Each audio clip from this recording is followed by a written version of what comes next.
almost any big city, the centers of medicine and surgery are big too. The hospitals, designed to serve thousands at a time, are equipped with the most modern devices and staffed by specialists and expert technicians. But what of the small towns? No huge medical centers here, no imposing hospitals, no large labs for research. In small towns, doctors like this one must serve all the health needs of the community. The man who cares for these people can't specialize in one type of disease. He can't leave the rest of the long catalog of sicknesses to other physicians. In a way, though, the small-town doctor is a specialist too, a specialist in humanity. To doctors like Dr. John Wade of Ohio, USA, each patient is a personality, not merely a mechanism to be set to rights. It's one of the rewards of his calling to watch some of the personalities develop from babyhood. Some of his patients, in turn, have watched him grow and develop. Young and old, the people in this community are his friends, as he is theirs.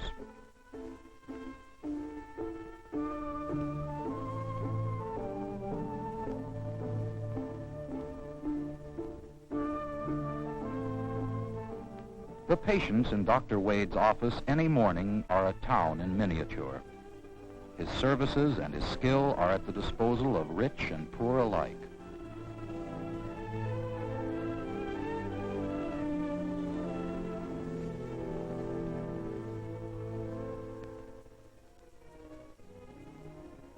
Mid-morning finds the doctor at one of the town schools. Today is inoculation day for the children of the first grade. Compulsory vaccination has wiped out smallpox in this area. Inoculations against diphtheria have sharply decreased the dangers of epidemics which once carried off thousands of children every year in this region.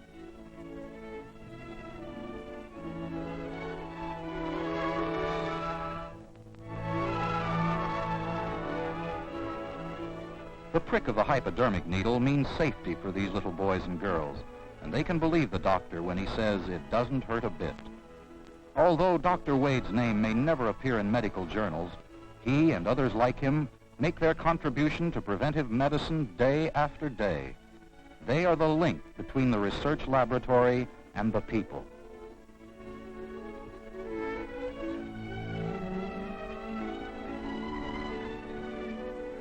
The doctor keeps up with progress in his profession and passes his knowledge on to others.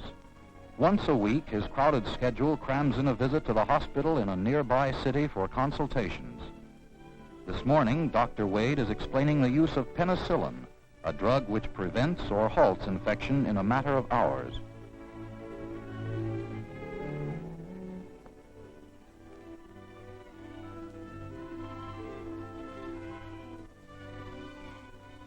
The doctor's 3 children and their friends greet his return in the early afternoon as a big event.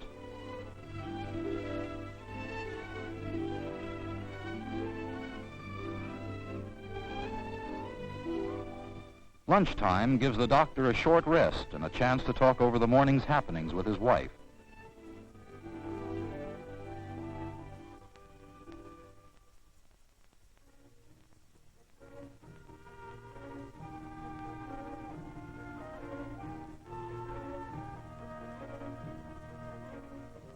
Mrs. Wade, a former graduate nurse, is a great help to her husband. When telephone calls come in for him, she knows where he can be reached and can give instructions on what to do until he arrives. Today, Mrs. Wade knows the doctor can finish his lunch before answering the latest call. She sees to it that the doctor takes his own advice about eating slowly and relaxing after meals.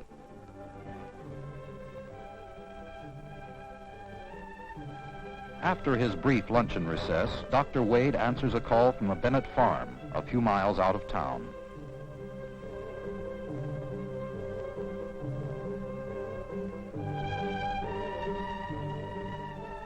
Mrs. Bennett thought her husband had had a heart attack and was afraid to let him climb the stairs to the bedroom.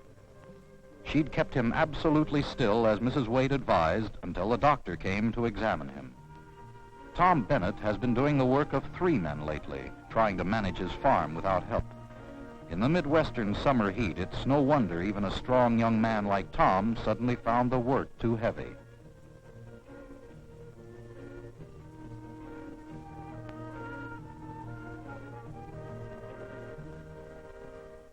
Dr. Wade will see if he can find someone to help on the farm until Tom gets better.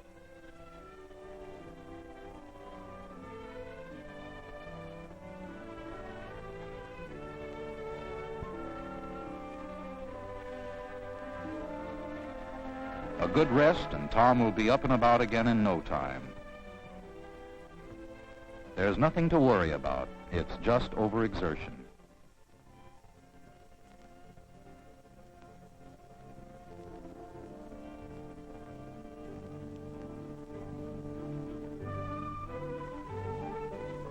After the visits to new patients, there are follow-up calls to be made. Mary Sawyer is the first case on the checkup list today. She still hasn't gotten over a long bout with the flu.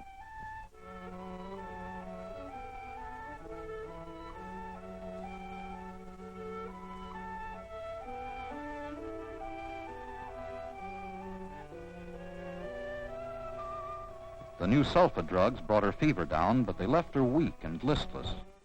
The doctor knows she'll regain her strength soon, but her parents are afraid she's getting worse.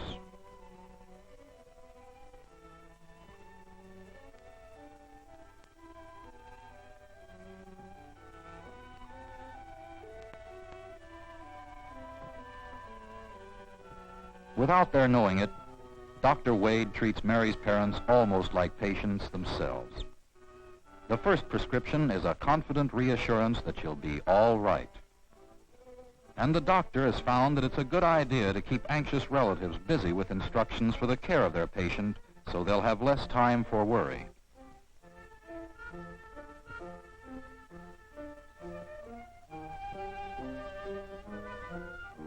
Next, the doctor stops in to see the Clark family.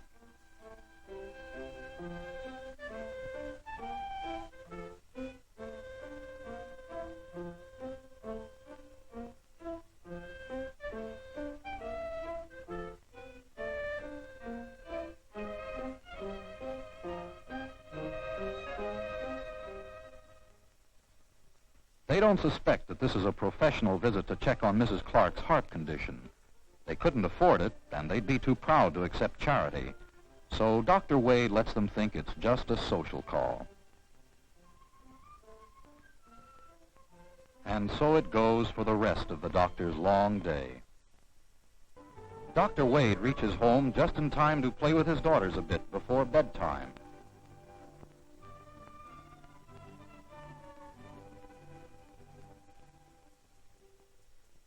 Sometimes he sees more of other people's children than of his own, but he tries always to be there when they say their prayers at night.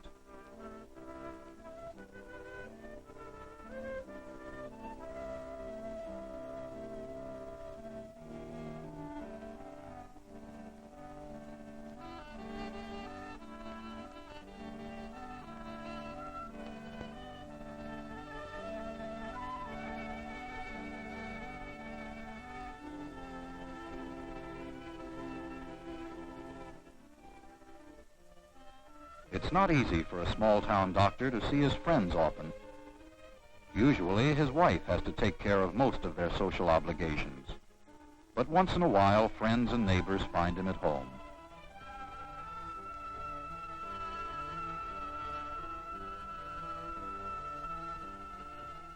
Last year, Dr. Wade managed to get away for a week with his family and some friends. They took movies and never tire of running them.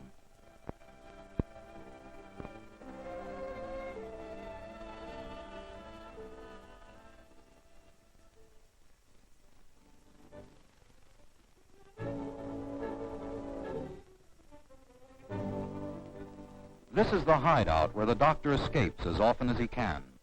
It has no telephone on doctor's orders.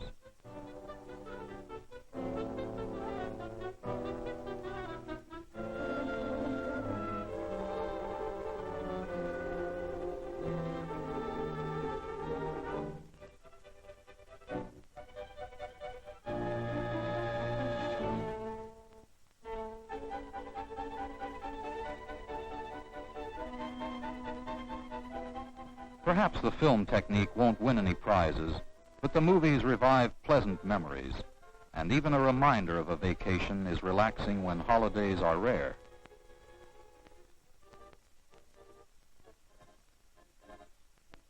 Mrs. Wade feels it's high time the doctor took another day off. And for a doctor, the only way to do that is to get away from home. The children consider this a delightful idea.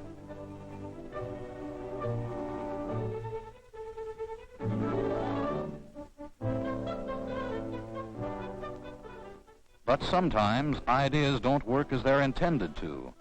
Just when the Bennetts and the Sawyers and the Clarks and all the others can spare Dr. Wade for a day, someone else seems to need him badly.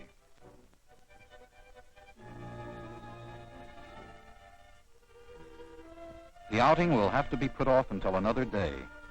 The surgeon at the hospital where Dr. Wade is a consultant needs immediate help in an emergency operation.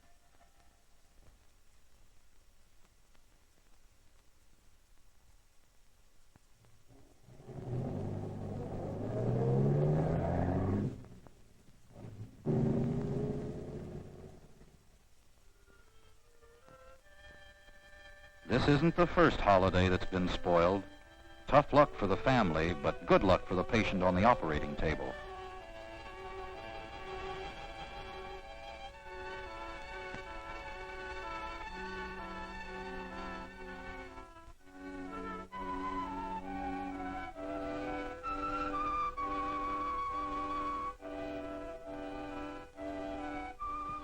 This is the moment when all the doctor's skill and training are called forth.